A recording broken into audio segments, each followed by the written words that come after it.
Hey everybody, it's Matt from RoyalCaribbeanBlog.com, and I've been cruising on Royal Caribbean for quite a few years now. No, I'm not that old yet, but I've walked around the Royal Promenade once or twice, and it's natural when you're new to Royal Caribbean to want to learn all the tips, secrets, and hints that you can so that your Royal Caribbean cruise experience can be the absolute best.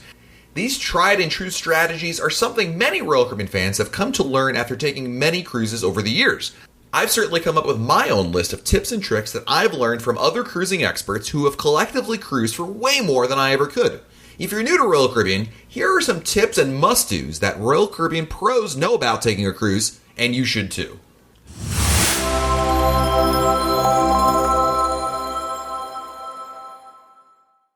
First up, you want to sign up for Royal Caribbean's Crown and Anchor Society. This may not seem like much of a secret, but the truth is, guests that have cruised time and time again with Royal Caribbean embrace Royal Caribbean's customer loyalty program known as Crown and Anchor Society.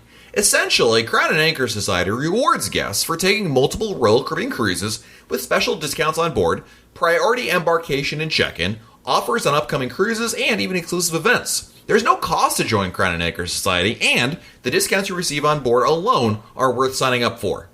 Next, you want to arrive to your cruise port very early. Your Royal Caribbean cruise may not depart your port on day one until sometime in the afternoon or evening, but Royal Caribbean pros always show up early for two good reasons. First, the earlier you arrive means the earlier your vacation begins. Whether you arrive at the port at 11 a.m. or 2 p.m. on our vacation day, the price you pay does not change, so you may as well show up earlier to get more time from your cruise. And second, by arriving early, you will avoid the longer lines at embarkation that typically occur on embarkation day when a majority of guests show up in the afternoon. Arriving in the morning allows you to get through security and check-in with less wait. If you're wondering what constitutes early, usually this infers any time before the noon hour. Depending on your cruise, embarkation port, and other factors, the check-in process can begin as early as about 10 a.m. or so. Speaking of being early, booking specialty dining in advance is a really good idea. These days, Royal Caribbean ships offer some amazing specialty dining options, and if you want to ensure there's a table waiting for you, then you ought to book something before you set foot on board. Royal Caribbean allows guests to make reservations for its specialty restaurants online via its cruise planner site.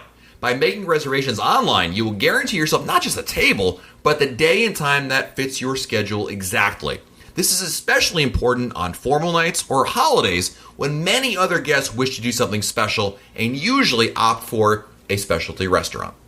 As far as booking cruises, Royal Caribbean veterans know the key to getting a good deal on a cruise, and the perfect stateroom as well, is to book as far in advance as possible. Royal Caribbean pros will tell you the best way to get a good deal on a cruise is to book as early as you can, ideally years in advance. By booking early, you will often find the best rates available because cruise fares operate on a supply and demand basis. The less supply there is, like the amount of staterooms available to book, the higher the prices. So by booking 1 or 2 years early, you'll often find the best rates. If you ever strike up a conversation with a Royal Caribbean pro, ask them when they booked their cruise because often the answer is measured in years. A related tip is not when you book your cruise, but when you actually take the cruise. If you're wondering if there's an ideal time to book a cruise for the best price, it's not so much about when you book as when you want to actually cruise. While there are many times a year that can offer deeper savings than others, like maybe Cyber Monday, finding the lowest fares has more to do with when you're actually going on your cruise. So booking early is important, like we just said, but also when you actually take your cruise. In general, you will find lower fares if you're willing to cruise during the shoulder seasons and or when school is usually in session. This includes the month of January minus the New Year's holiday, most of February, the month of May, the month of September, the month of October, the first 2 weeks of November, and the first 2 weeks of December. Picking Royal Caribbean cruises that sail during these times of year often net the lowest fares because it's when less people have the opportunity or inclination to go on a cruise.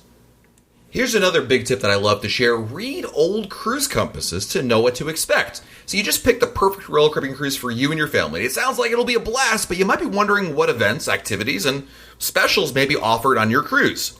There's no way to know in absolute terms what your upcoming Royal Caribbean cruise will or will not offer, but Royal Caribbean pros will consult a previous cruise compass to see what was available on those similar sailings to get a ballpark idea of what to expect. Generally speaking, Royal Caribbean sailings on a particular ship do not change that much from week to week in terms of the activities or entertainment offered. There will be some discrepancies, but an old cruise compass can give you a pretty good expectation of things to plan around. By reading an old cruise compass, you can prepare yourself for activities and events that you might want to participate in, such as themed dance parties, sporting events, and anything in between. Now, if you're wondering where do you find an old cruise compass, we have an archive of them at RoyalCaribbeanBlog.com. Something Royal Caribbean pros really love doing is taking Royal Caribbean cruises on the quote-unquote smaller ships. These days, any Royal Caribbean commercial you see on television probably shows off the amazing things on its newest and biggest cruise ships, and they are really, really awesome and fun and amazing and stunning. But Royal Caribbean veterans know that it's just as fun and important to consider the smaller ships in the fleet. Royal Caribbean has a fleet of around 25 or so ships, depending on the time of year you're listening to this video, and they come in all shapes and sizes. While the larger ships gain the lion's share of attention, many veterans will tell you the virtues of the smaller ships in the fleet. Radiance, Vision, Sovereign, and even Voyager-class ships all offer some amazing experiences that cannot be matched on the larger ships. These smaller ships can get you to ports of call that larger ships cannot access, as well as offer a more intimate experience in relationship with your fellow guests. Not to mention, these smaller ships also come with a lower price tag. There's absolutely nothing wrong with sailing on an Oasis or Quantum class ship, but consider every class in the fleet for your next Royal Caribbean cruise because Royal Caribbean superfans love them all.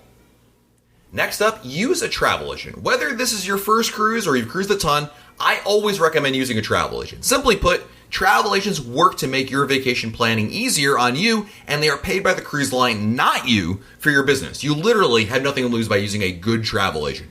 For first-time cruisers, a good travel agent is defined as someone who is a great resource of information on Royal Caribbean in general. Moreover, they can answer the kind of personal questions that no blog post or YouTube video can really tackle. Often, many first-time cruisers have questions about their particular circumstances, and a good travel agent can leverage their own experience to provide the right answer for you. In addition, travel agents are knowledgeable about the many discounts and offers available by Royal Caribbean. If there are pricing questions or changes to be made to your reservation, they are the ones that call Royal Caribbean and sort out the details for you. That frees you up to do something more interesting and fun, like watch awesome YouTube videos about Royal Caribbean. Essentially, a travel agent is your advocate for any concerns you may have, including when you're on the ship. All too often, new cruisers try to do it all themselves because they can, and it leads to time and effort that could have been saved by using a travel agent. When considering which travel agent to use, ensure you pick one that is deeply knowledgeable about Royal Caribbean and does not charge any fees to you for any changes you make to your reservation. Talk to them before even committing to book with them and ask questions about your experience and level of service they provide so you can feel comfortable in how they will work for you. And my last tip is something you're actually doing right now, which is learn from others. Let's face it, no one knows it all, and that's why veteran cruisers often look for ways to congregate online and share in their experiences. The internet is perfect for sharing our collective Royal Caribbean knowledge, and there are some great resources you should consider when looking to learn more about Royal Caribbean. At the risk of sounding self-serving, of course, RoyalCaribbeanBlog.com offers more than just blog posts as a means of helping others have a better cruise. We have message boards, you can listen to our podcast, chat with us on Facebook Live or Periscope for some easy and fun ways to learn more about Royal Caribbean. In addition, other places like Facebook have become a wealth of Royal Caribbean information, and there are a lot of great Facebook groups that you might consider joining. We would also be remiss if we didn't mention the Cruise Critic message boards as another great online resource of Royal Caribbean information. So hopefully that will help you in planning an amazing Royal Caribbean cruise. I hope you'll let us know in the comments what your tips are and the sort of tricks you've come up with in going on a cruise because our viewers would love to read about them. Thanks for watching. This is Matt from RoyalCaribbeanBlog.com. Be sure to give us a like and subscribe so you don't miss out on any of these great cruising videos. Until next time, we'll talk again soon.